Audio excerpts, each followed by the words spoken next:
नमस्कार साथियों, आप सभी का हमारे चैनल स्टडी विथ मी में सभी का स्वागत है। आज हम चर्चा करेंगे एनसीईआरटी क्लास 6 ज्योग्राफी चैप्टर 4 की, जिसका आपको बताइए चैप्टर की हेडिंग है मानचित्र। इसमें कुछ ज़्यादा दे नहीं रखा है, बस मानचित्र और उसके प्रकार है, इसके बारे में संक्षेप में चर्चा करेंगे। उसके बाद चैप्टर 5 में विस्तृत चर्चा करेंगे। तो सबसे पहले हम देखेंगे कि यहाँ मानचित्र दे रखा है, मानचित्र परिभाषा और मानचित्र प्रकार है कि टाइप ऑफ मैप कितने प्रकार के। तो फर्स्ट है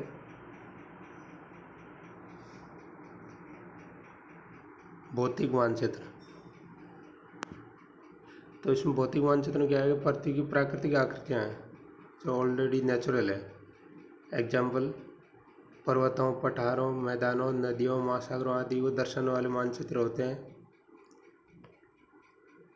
उसे भौतिक या उच्च मानचित्र कहते हैं। नंबर 2 पे है राजनीतिक मानचित्र यानी पॉलिटिकल मैप है। इसमें क्या होगा, राज्यों, शहरों, नगरों को दर्शाते हैं, उसे हम पॉलिटिकल मैप कह जाए। और तीसरा प्रकार है थीमेटिक मानचित्र। उसमें क्या होगा कि ऊपर वालों में जो प्राकृतिक रूप से है और राज्यों, शहरों, उनके नाम दिखाने के लिए हो जाएगा पॉलिटिकल और फिजिकल में। अब तीसरा चीज़ है जो थीमेटिकल में कुछ बच जाता है, जो विशेष जानकारियाँ प्रदान करता है, जैसे कि सड़क का मानचित्र हो गया, वर्षा का हो गया, वन, उद्योग आदि इनको दर्शाने वाला मानचित्र होगा, उसे हम कहेंगे थीमेटिक मानचित्र। तो इसमें ओनली ये परिभाषा दे रखी है और मानचित्र की, इसके बारे में इतनी चर्चा करेंगे और नेक्स्ट चैप्टर में देखेंगे, अभी चैप्टर 5 में। इसमें कुछ ज़्यादा दे नहीं रखा बस।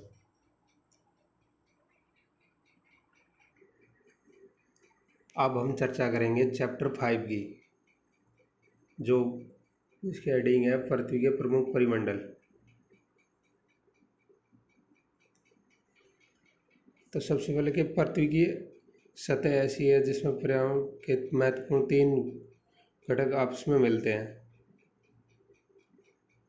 तो एक दूसरे को प्रभावित करते हैं। और पृथ्वी का ठोस भाग जिस पर हम रहते हैं उसे हम भूमंडल कहते हैं। गैस की परतें हैं जो पृथ्वी के चारों ओर से घिरती हैं, उसे हम वायुमंडल कहते हैं, जहाँ ऑक्सीजन, नाइट्रोजन, CO2 हो गई और अन्य गैसें पाई जाती है। पृथ्वी के बहुत बड़े भाग में जल पाया जाता है, उसे हम जलमंडल कहते हैं। तो इसमें जल की सभी अवस्था होगी, जैसे बर्फ हो गया, जल हो गया, जल वाष्प हो गया।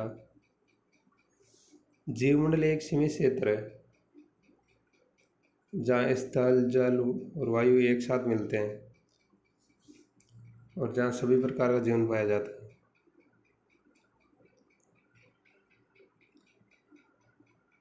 यहाँ पे कुछ शब्दों की उत्पत्ति के लिए जो पहली टाइप का दे रखा है, उसमें ये बताया कि ग्रीक भाषा में लिथोस का अर्थ है पत्थर, एटमोस का अर्थ है वाष्प, और ह्यूडर का अर्थ है जल, और वायोस का अर्थ है जीवन। तो इसको आगे आप जोड़ के और क्या क्या शब्द बना सकते हैं। सबसे पहले अभी चर्चा करेंगे हम भूमंडल के बारे में। भूमंडल अभी पहले भी परिभाषा में बताया गया है कि पृथ्वी की जो एक ठोस भाग है उसे हम भूमंडल कहते हैं। ये भूपर्पट्टी की चट्टानों तथा मिट्टी की पतली परतों से बना होता है, जिसमें जीवों के लिए पोषक तत्व पाए जाते हैं। पृथ्वी की सतह को 2 मुख्य भागों में बांटा जा सकता है, जैसे बड़े स्थलीय भूभागों को महाद्वीप और जो जलीय है उसे महासागरीय बेसिन के नाम से जाना जाता है। विश्व के सभी महासागर आपस में एक दूसरे से जुड़े हुए रहते हैं। ये है अभी आप जो अभी मैप है उसमें दिखाएंगे, सभी एक दूसरे से जुड़े हुए हैं, चाहे जल संधि से जुड़े हो, कैसे भी सारे जो भी महासागर एक दूसरे आपस में जुड़े रहते हैं। समुद्री जल का तल है वो सभी जगह समान होता है, और स्थल की ऊंचाई को समुद्र तल से मापा जाता है, जिसे शून्य माना जाता है।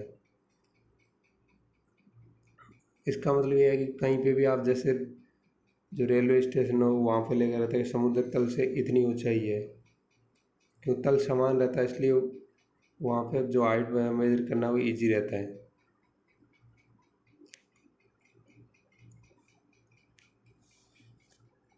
तो यहाँ पे ये जो वर्ल्ड का मैप पे रखा है इसमें महाद्वीप और महासागर को दिखाया गया है। जैसे ये एशिया हो गया, यूरोप हो गया, ऑस्ट्रेलिया हो गया, अफ्रीका हो गया, ये नॉर्थ अमेरिका हो गया और ये साउथ अमेरिका हो गया और ये अंटार्कटिका। ये सारे हो गए महाद्वीप। इसमें ही महासागर दिखाए गए हैं। जैसे प्रशांत महासागर हो गया ये, और यहाँ पे भी है क्योंकि लोग हमेशा गोल है, तो आप इस पार्ट को जैसे मिलाओगे, जैसे अर्धवर्त कर रखा हो और फुल वर्त बनाना हो तो ये दोनों मिल जाएंगे आपस में। जैसे आप बुक को कैसे खोलते हो, जो एंड वाले पेज है जैसे बंद करते हो तो आपस में नहीं मिल जाते हैं, लाइक दिस सेम यही है। ये हिंद महासागर है, जैसे इंडियन ओशियन है जो ये एस आकार का है। अंटार्कटिक महासागर है और ये आर्कटिक।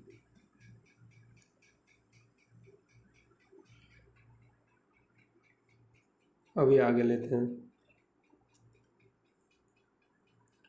इसमें कुछ छोटी छोटी जानकारी दे रही है, जैसे कि विश्व का सबसे ऊंचा शिखर माउंट एवरेस्ट है, जिसकी समुद्र तल से ऊंचाई कितनी है 8,848 मीटर है। और सबसे गहरा जो ट्रेंच है, जो खाई है, वो प्रशांत महासागर में मेरियाना गर्त है, यानी मेरियाना ट्रेंच है, जिसकी गहराई 11,022 मीटर है।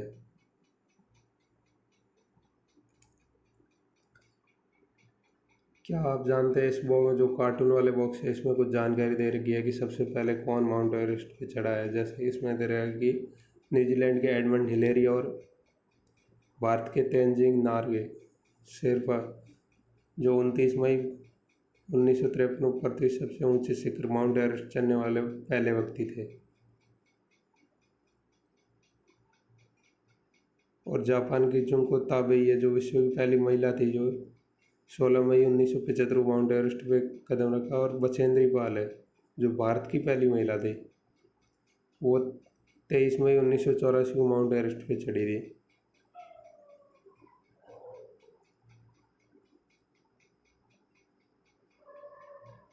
उसके बाद हम देखेंगे कि महाद्वीप के बारे में।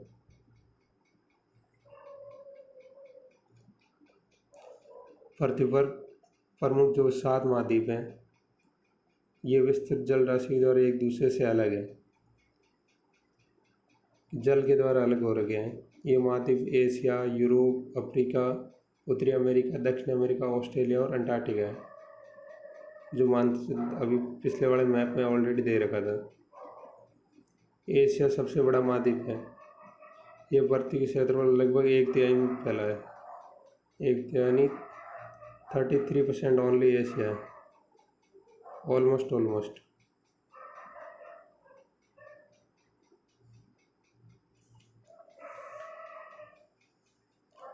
और ये महाद्वीप है जो पूर्वी गोलार्ध में स्थित है, कर रेखा इस महाद्वीप से होकर गुजरती है। तो एशिया के पश्चिम में यूराल पर्वत है जो यूरोप को अलग करता है इससे। यूरोप और एशिया संयुक्त भाग है, उसे हम यूरेशिया कहते हैं, यानी यूरोप प्लस एशिया। सेकंड पे यूरोप है सबसे छोटा है और एशिया के पश्चिम में स्थित है, जो अभी आपने मैप में देखा ही है। और आर्कटिक वर्त इससे होकर गुजरता है, जो ऊपर था नॉर्थ साइड में, 3 तरफ से जल से घिरा हुआ है। उसके बाद है अफ्रीका। अफ्रीका एशिया के बाद दूसरा सबसे बड़ा महाद्वीप है, यानी सेकंड नंबर पे, जो लार्जेस्ट काउंट करे तो सेकंड लार्जेस्ट है। विश्वत्वर्त या 0 डिग्री अक्षांश इस महाद्वीप से लगभग मिड से गुजरता है, यानी मध्य से गुजरते 0 डिग्री रेखा है जो इक्वेटर। अफ्रीका का बहुत बड़ा भाग उत्तरी गोलार्ध में स्थित है, यानी उत्तरी गोलार्ध में तो 0 डिग्री के ऊपर की साइड में है, देन मोस्टली पार्ट उसमें है। ये एक ऐसा महाद्वीप जिससे होगा कर्क रेखा और 0 डिग्री और मकर रेखा तीनों गुजरती है, जो आपने अभी मानचित्र में देखा होगा।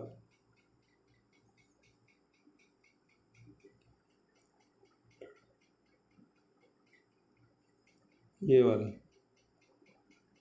ये अफ्रीका है, ये कर्क रेखा हो गई, ये इक्वेटर हो गई, ये मकर रेखा हो गई। ये एक ऐसा महाद्वीप है जिससे तीनों रेखा गुजरती है।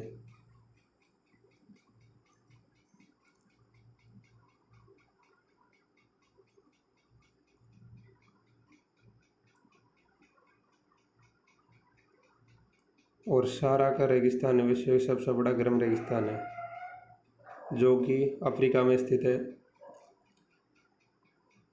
ये महाद्वीप चारों तरफ समुद्र और महासागरों से घिरा हुआ है, और विश्व की सबसे बड़ी नदी है जो नील नदी है, इसी महाद्वीप से होकर गुजरती है।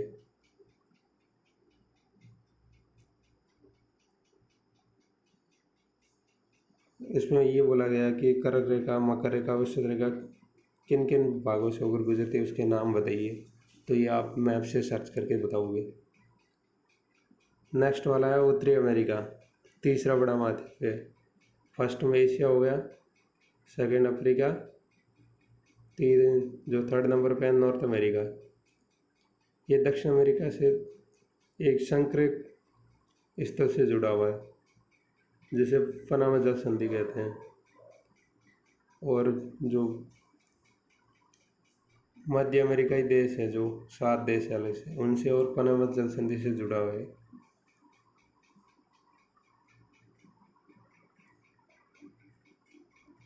इस मानचित्र में आप देख सकते हो, जो ये वाला पार्ट है ना, यहाँ पे छोटे छोटे देश हैं जो बिग हैंड के नाम से जान जाते हैं।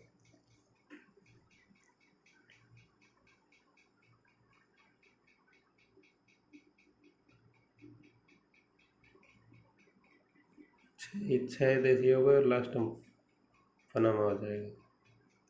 यहाँ छोटे छोटे 7 देश है, और ये जो जल संधि लिख रखा है इस तरह पनामा की है।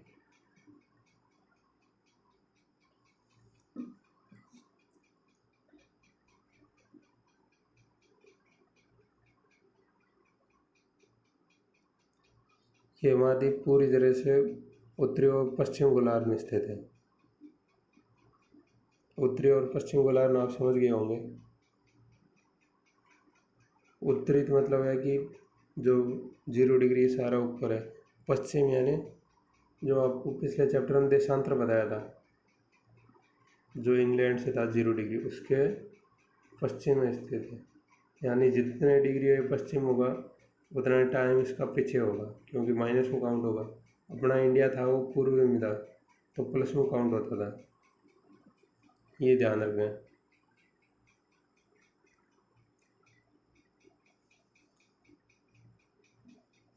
नेक्स्ट है दक्षिण अमेरिका, ये वाला।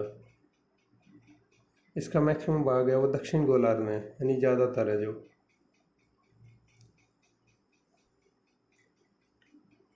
तो इसके ये पूछा गया कि इसके पूर्व और पश्चिम में कौन से 2 महासागर है। इसके पश्चिम में वो प्रशांत महासागर है, और पूर्व में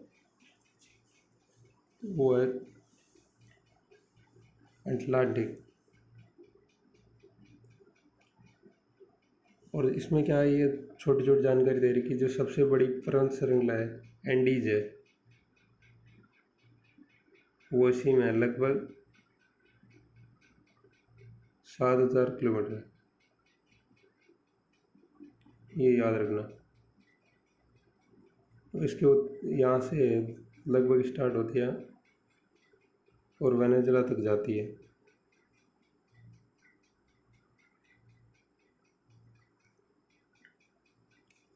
और नेक्स्ट आता है ऑस्ट्रेलिया। ऑस्ट्रेलिया विश्व का सबसे छोटा महाद्वीप है जो कि पूरी तरह से दक्षिण गोलार्ध में है। वो आपने मानचित्र में देखा ही होगा, इसीलिए तो बताया गया कि वहाँ पे क्रिसमस है जो गर्मियों में मनाया जाता है, क्योंकि वो दक्षिण गोलार्ध है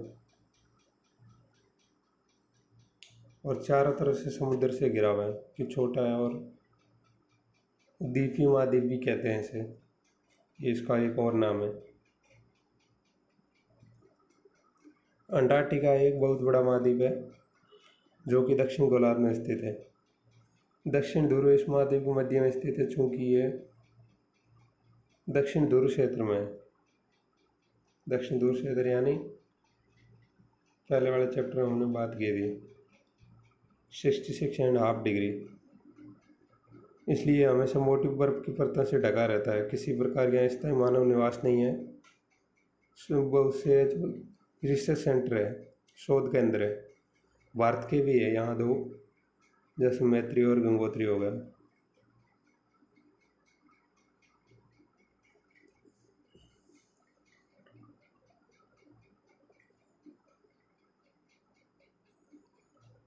नेक्स्ट हम चर्चा करेंगे जलमंडल की। पृथ्वी को नीला ग्रह कहा जाता है। नीला ग्रह क्यों कहा जाता है? कि यहाँ मोस्टली वाटर पाया जाता है, जो यहाँ पे दे रखा है लगभग 71%। और जलमंडल जल के सभी रूपों को स्थित है। सभी रूप बोले तो खारा पानी, मीठा पानी, जो भी है, जैसे नदियाँ, झील, हिम नदियाँ, भूमिगत जल है, वायुमंडल जल वाष्प है, वो सभी को मिला के 71% बोला गया। और 29% पे स्थल मंडल है। पृथ्वी जो 71% जल पाया जाता है, उसमें से 97% भाग है जो महासागरों में रूप पाया जाता है, वो खारा है, पीने योग्य नहीं है।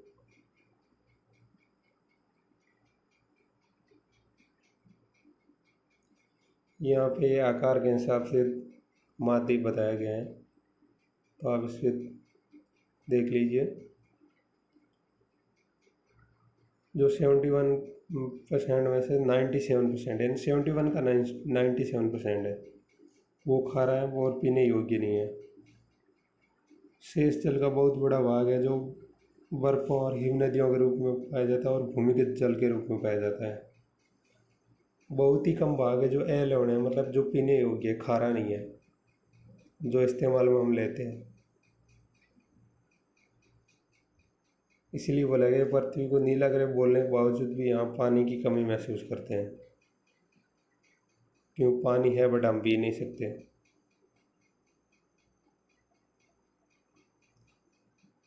नेक्स्ट है महासागर।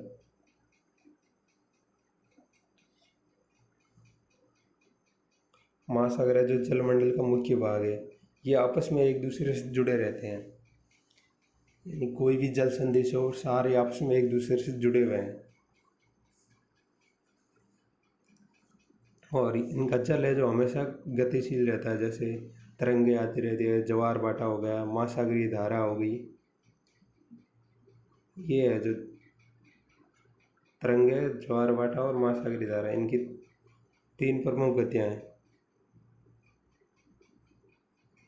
इनका आकार के हिसाब से यहाँ नाम दे रखा, जैसे प्रशांत महासागर हो गया, अटलांटिक हो गया, हिंद महासागर हो गया, दक्षिण महासागर हो गया और आर्कटिक महासागर हो गया।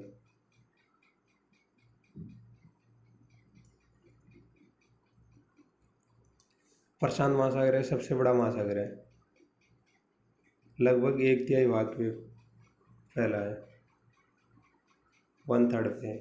जिस प्रकार महाद्वीप में एशिया था, उसी प्रकार महासागर में प्रशांत महासागर सबसे बड़ा है। और इसमें ये जो सबसे गहरी खाई है, जो मैरियाना खाई या मैरियाना गर्त या ट्रेंच, वो इसी में स्थित है। और ये लगभग वर्ताकार में होता है। एशिया, ऑस्ट्रेलिया और दक्षिणी और उत्तरी अमेरिका इसके चारों ओर है।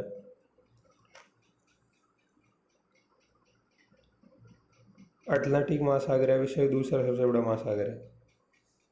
ये अंग्रेजी भाषा ऐसे आकार का है, ऐसे आकार बोले तो जो पीछे मानचित्र में दिखाएगा आप।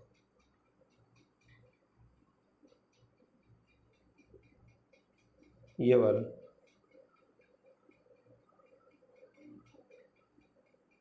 ये लगभग ऐसा आकार ही बनता है।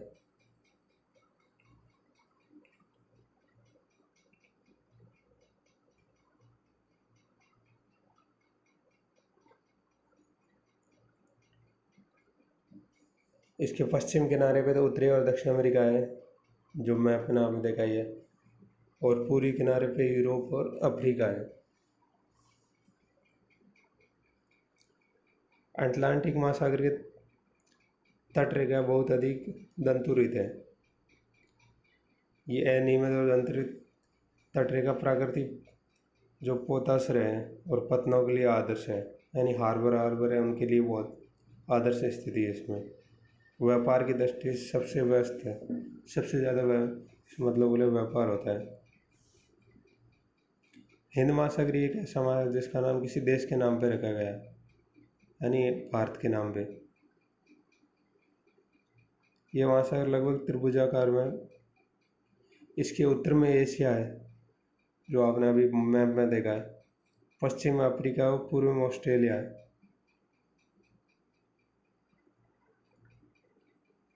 जैसे यहाँ एशिया है, यहाँ ऑस्ट्रेलिया है, यहाँ अफ्रीका है। ये लगभग ऐसे में जो है वो है हिंद महासागर।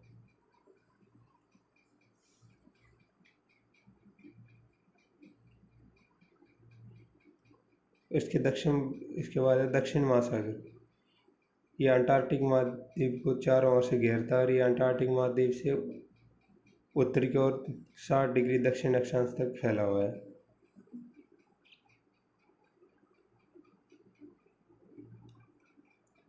और आर्कटिक महासागर उत्तर ध्रुवर्त में है जो 66.5 से ऊपर है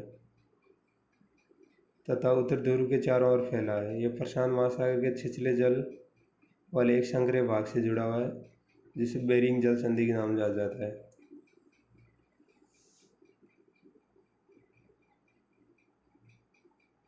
नेक्स्ट पढ़ेंगे हम वायुमंडल कि वायुमंडल कौन कौन सी परतें हैं और कितने भागों में बटा हुआ है। जैसे यहाँ एक डायग्राम से दे रखा है, सौरमंडल, समताप मंडल, मध्य मंडल, आयन मंडल और बहिर्मंडल। और यहाँ डायग्राम से कुछ कुछ दिखा रखा है। जैसे यहाँ एक प्लेन उड़ रहा है,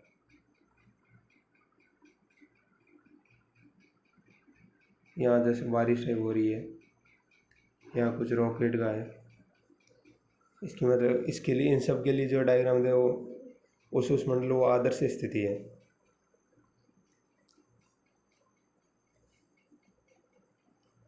वायुमंडल का हमारी पृथ्वी के चारों ओर एक गैस की परत गिरी रहती है जिसे हम वायुमंडल कहते हैं।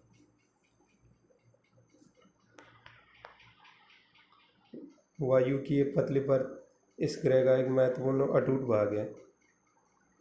ये हमें वायु प्रदान करती है जिसे हम सांस लेते हैं, यानी ऑक्सीजन देती है।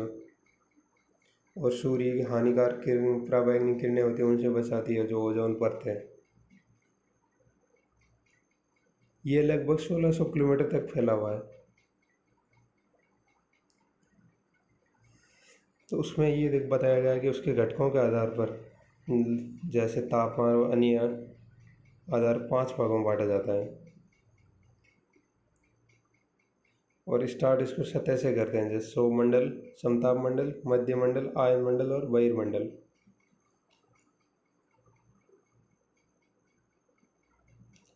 वायुमंडल मुख्यतः जो ऑक्सीजन और नाइट्रोजन का बना है, जो साफ है शुष्क हवा का 99% भाग है।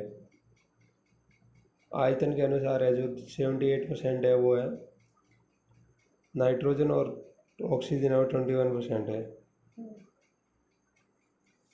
बाकी 1% में जो CO2 हो गई, आर्गन हो गई, ये कैसे है। नाइट्रोजन उसमें बताया गया कि प्राणियों वर्दी के लिए आवश्यक है। और CO2 बहुत कम मात्रा में पाई जाती है। बट इसमें क्या है कि जो भी ऊष्मा छोड़ते हैं ना, तो वो अवशोषित कर लेती है CO2, जिसकी वजह से है कि ग्रीन हाउस प्रभाव बढ़ता जाता है और पृथ्वी की सतह गर्म होती है। ऊंचाई के साथ वायुमंडल के घनत्व में भिन्नता आती है और ये घनत्व समुद्र तल पर सबसे अधिक होता है। जो डेंसिटी दिखाई गई है कि वो जो सी लेवल है उसमें सबसे ज़्यादा होता है। जैसे जैसे हम ऊपर जाते हैं तेज़ी के साथ घटता है। इसलिए तो होता है कि जो पर्वतों पर चढ़ता है उनके लिए हवा के घनत्व में कमी होने के कारण वह सांस लेने में कठिनाई होती है, यानी ऑक्सीजन का लेवल है वो कम होता जाता है, इसलिए वो सिलेंडर लेके जाते हैं।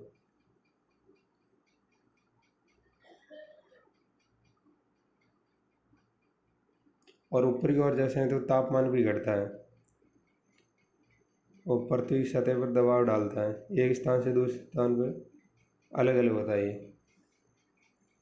कुछ क्षेत्रों में अधिक होता है और कुछ में कम होता है। वायु उच्च दाब से निम्न दाब की ओर बहती है, ये तो बताइए आपको। HP टू LP, इसका यानी high pressure to low pressure, वायु का परिगमन इस साइड होता है। तो नेक्स्ट बताया कि गतिशील वायु को पवन कहते हैं। जो नेक्स्ट हम बात करेंगे जीवमंडल की। जीवमंडल क्या है? स्थल, जल और हवा के बीच का एक सीमित भाग है जहाँ जीवन मौजूद है। जीवों की बहुत सारी प्रजातियां हैं, सूक्ष्म जीवों बैक्टीरिया से लेकर बड़े जीवों तक के यहाँ पे पाए जाते हैं। जीवन मुख्यतः दो भागों में बांटा गया है, जैसे जंतु जगत और पादप जगत।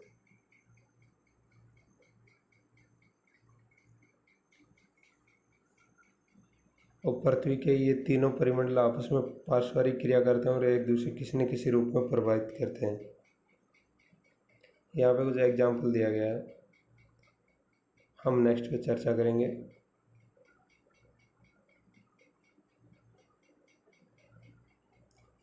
इसलिए जैसे कि उद्योगों, तापीय विद्युत संयंत्रों और गाड़ियों का उत्सर्जित वायु जो पदार्थ वायु को दूषित करता है। CO2 है जो वायु का महत्वपूर्ण घटक है, जिसमें यह बताया गया CO2 की मात्रा बहुत कम पाई जाती है यहाँ पे, फिर भी ये बहुत ज़्यादा खतरनाक है, क्योंकि ये जो भी सूर्य ऊष्मा आती है उसको अवशोषित कर लेता है, ग्रहण कर लेता है और वापस नहीं छोड़ता, जिसकी वजह से पृथ्वी की सतह बहुत ज़्यादा गर्म हो जाती है। इसलिए यहाँ पे जलवायु परिवर्तन होता रहता है।